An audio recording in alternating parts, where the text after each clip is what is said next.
Takeaway Chinese, where you can take some Chinese away and experience progress day by day. Takeaway Chinese, we will promise you a difference.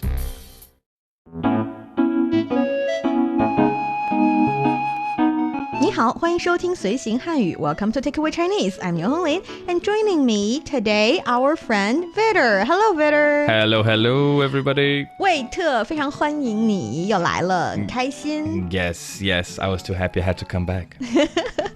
Now I feel like an old friend with you. And in the previous time, I was still very polite and didn't ask you to introduce yourself in Chinese. So, would you 用中文介绍一下自己呀？哎呦，可以啊。你好，大家好，我叫魏特啊，就是我中文名叫魏特，然后来自于巴西，也已经在中国快10年了啊。你是在中国学的中文吗？哦，对，来中国之后才开始学。哦，那很厉害哎！没有，但是我主要来中国的原因，就是因为我找到工作才来。那你是一直在北京吗？因为你有北京口音哎。不是，因为我其实不是那个10年之内，可能7年半我在上海啊。其实对，但是你完全没有上海口音，你现在就是在讲北京话啊，就是 talking in a real Beijing accent.No, this is the real 普通话。That's not the real 普通话。The real 普通话 does not have that many 儿化音 either. It's closer to 普通话。Well, that's good enough for me. I'm still a Lawai. You know what I mean? No, but the truth be told is, jokes aside, is my first Chinese teacher, she was from Harbin. 啊，那你没有东北口音啊？不是，没有，但是因为他就是按他教的那个方式啊，以后我也学不会他上海的口音，就是北方话口音，已经差不多有一个就是偏北方的一些口音，但是刚好现在我来北京就越来越北方化了，真的很北方话。你有听到过最北方话的外国人？那没事，我回头给你介绍几个。That's a compliment. 哦，谢谢。I'm just saying your Chinese is really good. Thank you very much. And I want to know whether or not you know China a bit more, or the knowledge about China is at the same level of your Chinese language. So let's do a special episode for today. All right, I'm nervous now. Don't be nervous. You're going to do a great job. And for our dear listeners, if you're interested in Chinese culture and you want to get a grip on the Chinese language, then this is the show for you. Stick with us for 30 minutes and you soon see the rewards. And for more fun Chinese learning, follow our Facebook page, Learn Chinese, to watch many fun videos and live streams. But now, let's provide you with some free Chinese for takeaway.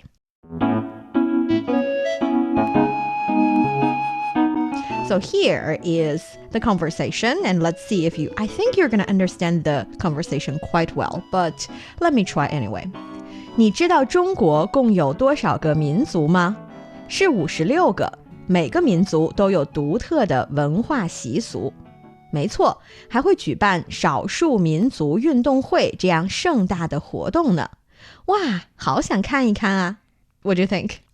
Straightforward, quite so easy. Direct, yes. Very direct. See, that's the thing. When we are picking conversations for our learners, we try to make the sentence relatively more precise. We make sure that each and every component of the sentence serves a function, not like 可能已经大概差不多快. These words, they're important actually in daily lives, but we're still in the stage that we want to let's say include the words that actually mean things, right, so that when our listeners want to compose a sentence, they can find the words they need. Right. So we're still at that stage. Okay. So for the first sentence, 你知道中国共有多少个民族吗? What's the sentence mean?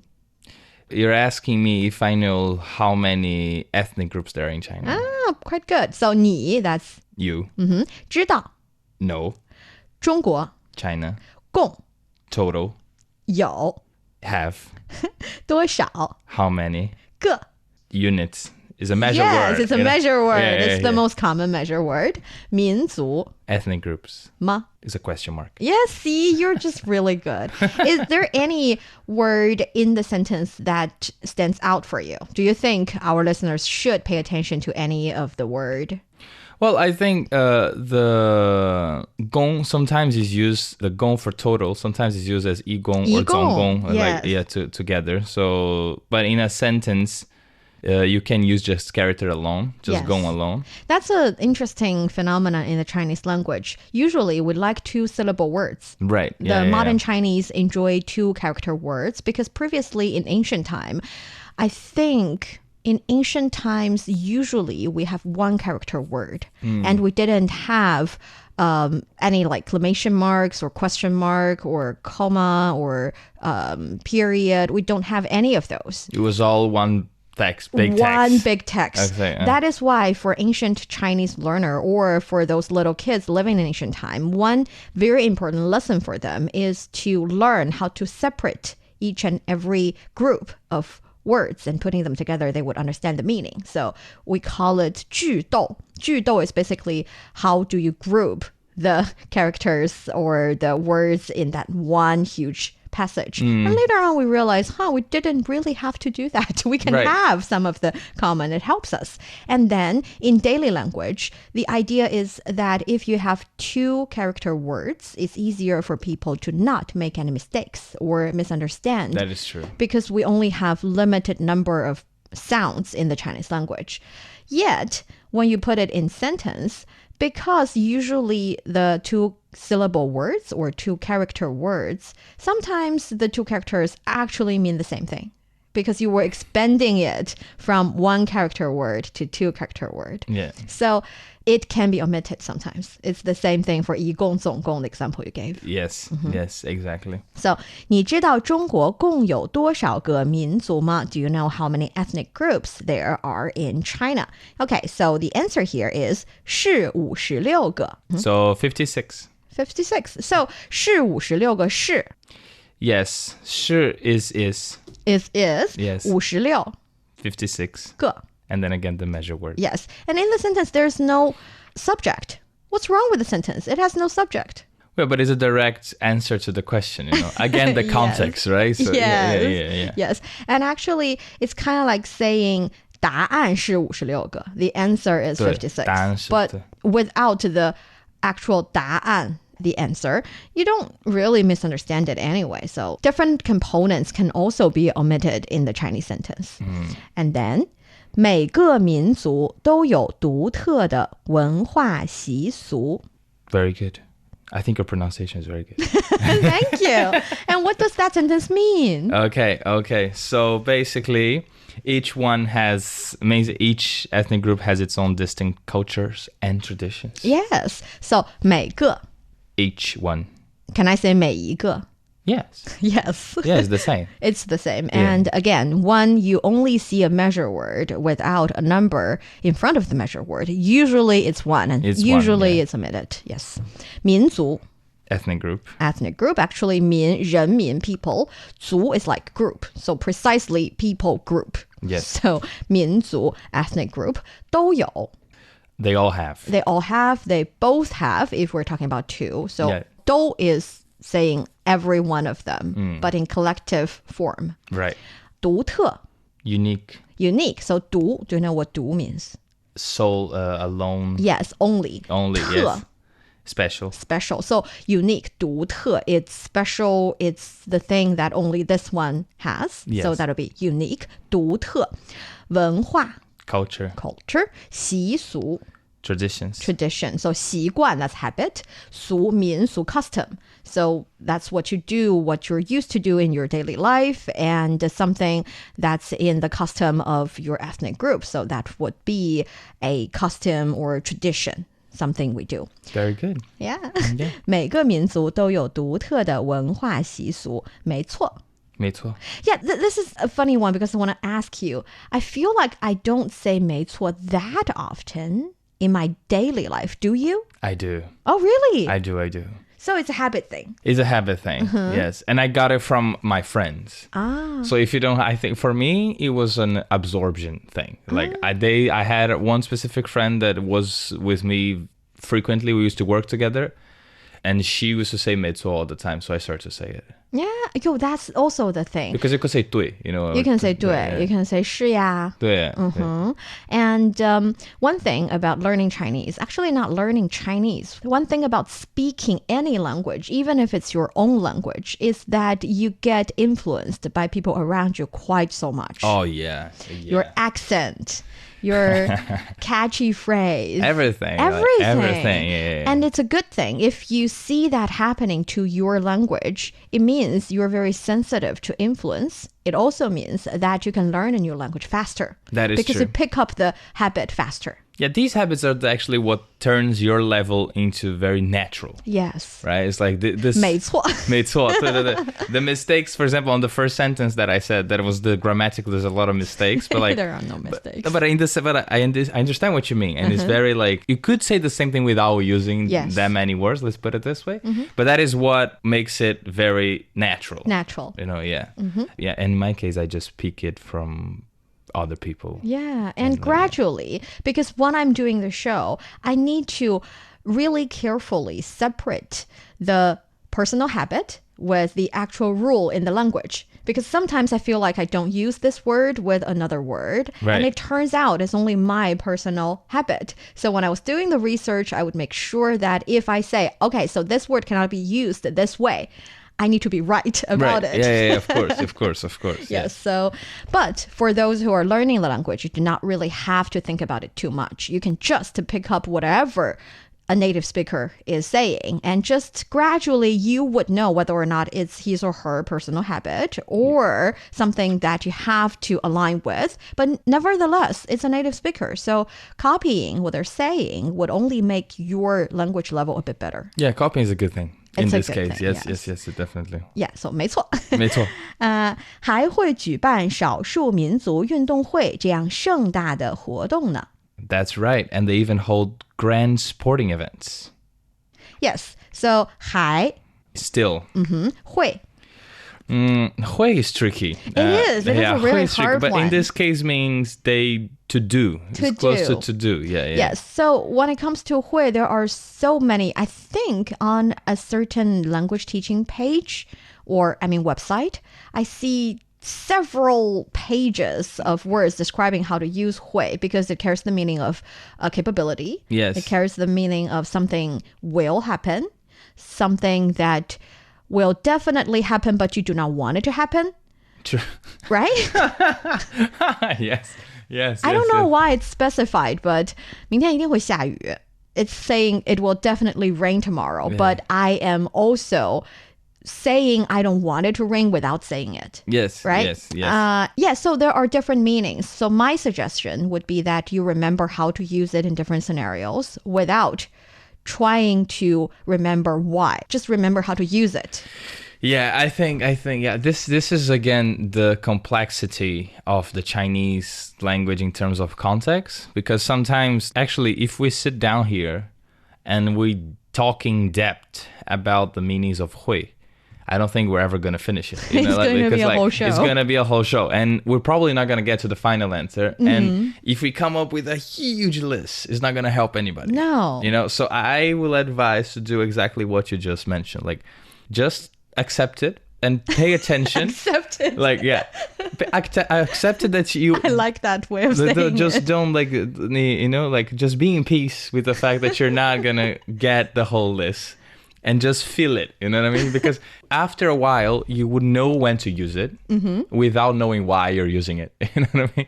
Precisely. Yeah. And here, 会举行, it's not saying it will happen recently. It's not saying they would do it. It's like this is a constant. It's more like saying 少数民族, the ethnic minorities, they have this. Yeah. So they have this different grand ceremonies, sporting activities, things like this. Yeah. So, but this is, I don't know why, for example, like, you know the feeling that, for example, is 还会举办, right? But like if I take the hui out and just say like 还举办, it's wrong. It's weird.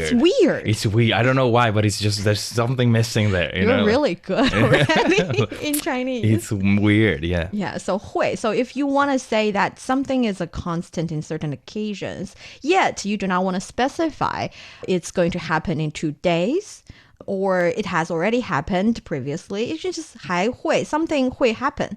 So I think 天会下雨 is kind of like a good example. It's like it will rain. You don't know when, but for weather, raining happens. Raining is like one of the choices of the weather. So it happens. You don't know when, but it will rain someday. True. Yes. So that's the 会. That's 会, yes. And 举办.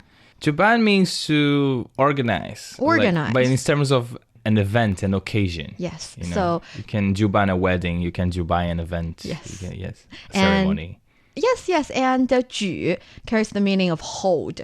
It's like in English, you say you hold an event. Yes. But 举 actually can mean hold, like physically, you're holding something with your two hands. You can also use the character 举. And 办 is directly organize. Yeah. And 少数民族, that's one of the keywords of today's episode. 少数民族. So altogether means ethnic minority. Yes. So 少 means little or few. 数 is 数字 number. So 少数 actually means short in number. Exactly. 民族 we know is already the ethnic group. So 少数民族 here in China we have 56个民族。那其中有55个民族的人数相对比较少，有一个民族的人数非常多，所以那个多数的民族呢就是汉族。So the Han ethnic group actually it's talking about here in China the context we're talking about the number of people, the population in the ethnic group. So 少数民族 it's kind of like a short form of saying it. We're saying that the ethnic groups that have fewer people. Yes. So that's 少数民族. Precisely so. Ethnic minority. 运动会. Sporting events. Sporting event. Like, yes. 运动 is sport. Yeah. 会 is a meeting. Hui is a meeting. Again, hui. You know, but in this case, it means meeting. Yes. And also it's the same character because here we're doing a audio show. So we want to specify the difference between same pronunciation, different characters. Yes. And here it's the same character. Yes. 盛大. Okay, 盛大. Okay, this is good. Okay. 盛大, it means big. And short translation is big. But like you could just say da, right? In this case, no. Don't you think so? Okay, because, so the idea is that here the sentence is 盛大的活动. Because the 盛 here is just to emphasize how da it is. Grand, yes. You know, it's like you use 盛大 to start with. You use 盛大 to describe 活动, to describe activity. You cannot use 盛大 to describe an architecture or a natural scene. So if you're seeing a huge mountain, even if it's still magnificent, you cannot really say 盛大. So 盛大 is about activity. It's about the activity that has a lot of people to take part in, that it's a huge grand ceremony. So 盛大 precisely is about a man-made activity. Right. That is the difference. Right. Okay. Okay. I'm finally teaching you something. Yes. I'm learning. I always had a problem with like 盛大, 伟大, all the words you used before da. Yes. Like I was like, okay. It's like the correlation you have to remember. Now you can just relate 盛大 with 活动. So 盛大的活动, 活动 is the activity here. Okay. And then, 哇,好想看一看呀.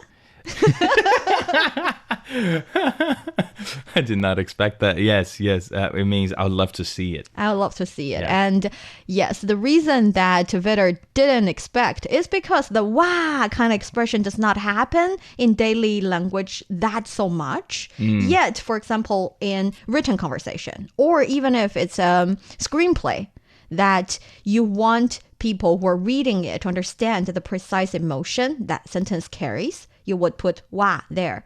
And how to play it for different actors, it's their own interpretation. They might use 哇, they might use extravagant body language or facial expressions. But the idea is that the 哇, they can happen in daily language. It's just in different forms. It's not the 哇, my way of doing it is a bit too much on stage play. A little bit, but it's like the thing. but it's true though. It's true because that 说法, the way of saying it, actually depends on different people. Depends on different people, yes. But there's specific characters that are just used to get the tone right. Yes. They don't mean it like the here. And it's like doesn't mean anything. It's just to get to increase it a little bit. Let's put it this way. Yeah. Okay, and 好想 means I would love to. I would love to. Yeah. 看一看. look, to see. Take a look. Yeah. Yes. So that is the conversation. Hopefully you've learned something. You're listening to Takeaway Chinese with myself, Niu Honglin, and Vitor. We would love to hear from you. Send us your thoughts via email to learnchinese@cri.com.cn. Coming up next, let's see whether or not Vitor knows anything about the 少数民族运动会. Oh my and God. if he doesn't, I will again teach him one thing or two. Oh my God. Okay. Don't go Okay. away, so you will take some Chinese away. Welcome back to Takeaway Chinese. I'm Niu Honglin, joined by Vitor. So, Vitor, have you ever heard about the 少数民族运动会? 运动会, actually, no. How about 少数民族 here in China? That's for sure. Uh-huh. Yeah. That's kind of what we say all the time when it comes to different ethnic groups, when it comes to the population. We would always say all of the 56个民族像石榴一样紧紧团结在一起. If you think about a pomegranate, because they have a lot of, how do you call it in English? What? The little actual fruit inside, when they're squeezing so close to each other. I don't even know how to say it in Chinese. 石榴籽, the seed. The seed? The fruit. Could be the seed. Could be the seed. And the idea, if you imagine a pomegranate, they are so closely squeezed with each other. Together, They're yes. so together. That's what we want. And that's actually what we have with different ethnic groups, because deep down you share something common. And yet you would have different, like we said in the conversation, different tradition, different habit, and even different ethnic group costume. And I love those costumes. One thing about Chinese, I don't know if you have noticed already, I'm pretty sure you have, is that in some other countries, if you're quote unquote borrowing ethnic costumes from other ethnic groups, it's sometimes not welcomed. But in China, it's totally welcome. People would think it's a compliment. You're saying that, wow, 你的民族服装好漂亮, it's very beautiful, can I try it on? They would always be super friendly and happy to have you try it on. When I was traveling around, especially for business trips and doing different shows in different parts of the country, I had tried on a lot of different, and I love them. It is. It's very diverse. And actually, this is the ethnic diversity in China. I think is a lot of people, especially if you've never been to China before, a lot of people don't know, right? It's like because the Hanzu is so predominant in terms of numbers, population. Yes. That's what became the stereotypical Chinese idea, right? But like actually China is a very ethnic diverse country as well. And when you go to these regions of the country where the ethnic minorities live, you actually get to enjoy a different sense of even different food, different everything. And so it's really interesting. It's really interesting. What was the one ethnic minority that got your attention over the course of 10 years? I've had a few experience with ethnic minorities, but I think one that I got more, let's say, a deeper experience with was Miaozu. Miaozu. In Guizhou. Guizhou. Yeah. So I was like, there's this place called Xijiang from Miaozhai, something like that. Yes, Miaozhai. Miaozhai, yes, Miaozhai. And then it's Miao. Miaozu. Okay, Yeah, so second it's tone. Miaozu. Okay. And I were like Xijiang Miaozhai, and I went with a friend in Guizhou province, and we were like around the area, and we got into Xijiang, this place. We actually stayed there for a few days, and it was really interesting. It looks like all the food, and even they have their own local language as well, which is getting like, of course, 听不懂, you know what I mean? So it's like, 听不懂, 我也听不懂. Of course, 听不懂, but like it's interesting. It was very, very. We're there. We did like some local painting using some local tools. Like it's very unique, very 独特 experience. You know what I mean? Yes. In the meantime, actually, if you are a ethnic minority here in China, often you would be able to learn both your own language and the Mandarin Chinese. I mean, in school. So as for the paper test, they would provide two versions so that if you want to take the test in other language, I think it suits the situation for those ethnic minorities that have relatively larger number of people. Because if it's only hundreds of people, then no, not really. But you can still use your own language in your daily life. And inside the 少数民族, there's different categories. I just meant that we have the Zhuangzu in Guangxi, for example, there are like millions, and you still have others that are like just a few hundred people. Yes. So it's They're not in the same. It's a very interesting thing. And I think if I have the time, I would definitely do a lot more research and a lot more demonstration on different shows about the beauty of different ethnic groups here. That is so true. Yes. Do you know there actually is a traditional sports games of ethnic minorities in China? Actually, I did not know. I knew, for example, the 蒙古族. 蒙古族, sure. They have their own events in they're- Mongol. I've heard of that. But I think it's between them. I didn't know it was a cross. There actually Like, is a cross different ethnic minority one, and Okay. there are a lot of fun, interesting, different kind of sports played because we all know the very international one, basketball, football. They're not boring. I'm just saying they're very common. Yet, for example, we have 珍珠球, pearl ball. For yes, pearl ball for the traditional sports games. Pearl ball is formerly known as picking pearls, 采珍珠. Oh. Yes, okay. evolved from the activity of collecting pearls by ethnic Man people, 满族，这是一个满族的运动. It combines the characteristics of basketball, handball, football, and volleyball. So basically in that one ball, you have to do all these different types of things. Right. We would have 6 players from each team compete on a 28 by 15 meter court with the goal of the offense being to shoot the ball into a small net held by one of their teammates, while some of the defenders have pedals they can use to deflect the ball away from the net. So it's like doing multiple things on just one sport. And there are also Huapao. Huapao. The translation here is ethnic style rugby. It's kind of like rugby, but it's like rugby in the sense that you can also, quote unquote, attack other players. You tackle them. Tackle, yes. Thank you for using tackle. Yes, you can tackle them. You can do all these things. It can get a bit physical and can be very fierce competition. Okay, I see. I see. And there's also 木球, wood ball.